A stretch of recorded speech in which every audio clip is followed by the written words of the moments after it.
CCTV Maharashtra news, बातमी फक्त जनतेच्या हक्काची। डोंगरकडा येथील जटाशंकर देवस्थानात चोरी, रोख रकमेसह चांदीच्या वस्तू लंपास। चोरट्यांनी CCTV कॅमेऱ्याचे डिव्हायझर नेले चोरून। घटनास्थळी श्वास व फिंगरप्रिंट पथक दाखल। कळमनुरी तालुक्यातील डोंगरकडा येथील सुप्रसिद्ध असलेले श्री जटाशंकर देवस्थान मंदिरात दिनांक 23 एप्रिल रोजी रात्री 1 ते 4 च्या दरम्यान काही अज्ञात चोरट्यांनी मंदिराच्या पाठीमागून प्रवेश करून सर्वप्रथम CCTV कॅमेऱ्यातील डिव्हायझर काढून नंतर एका दानपेटीचे कुलूप तोडून दानपेटीत असलेली रोख रक्कम व काही भाविक भक्तांनी चांदीच्या वस्तू दान केलेल्या होत्या तेही चोरट्यांनी नेल्याचे समजले आहे। 23 एप्रिल रोजी सकाळी 5 वाजता गावातील काही भाविक भक्तांनी दर्शनासाठी मंदिरात प्रवेश केला असता चोरी झाल्याचे दिसून आलं।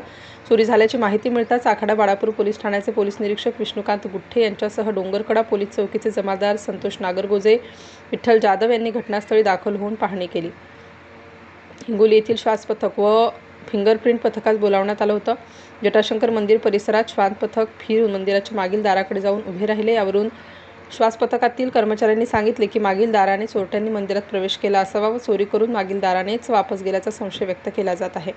जटाशंकर देवस्थानचे अध्यक्ष रावसाहेब आडखिणे यांच्या फिर्यादीवरून आखाडा बाळापूर पोलीस ठाण्यात अज्ञात चोरट्याविरुद्ध गुन्हा दाखल करण्यात आला आहे। पुढील तपास आखाडा बाळापूर पोलीस ठाण्याचे पोलीस निरीक्षक विष्णुकांत गुठ्ठे यांच्या मार्गदर्शनाखाली पोलीस चौकीचे जमादार संतोष नागरगोजे, विठ्ठल जाधव हे करीत आहेत। मुख्य संपादक गोविंद देशमुख, हिंगोली। महाराष्ट्रातील महत्त्वाच्या आणि ताज्या बातम्या पाहण्यासाठी आमच्या GTV न्यूजला YouTubeवर सबस्क्राईब करा आणि बेल आयकॉन प्रेस करा।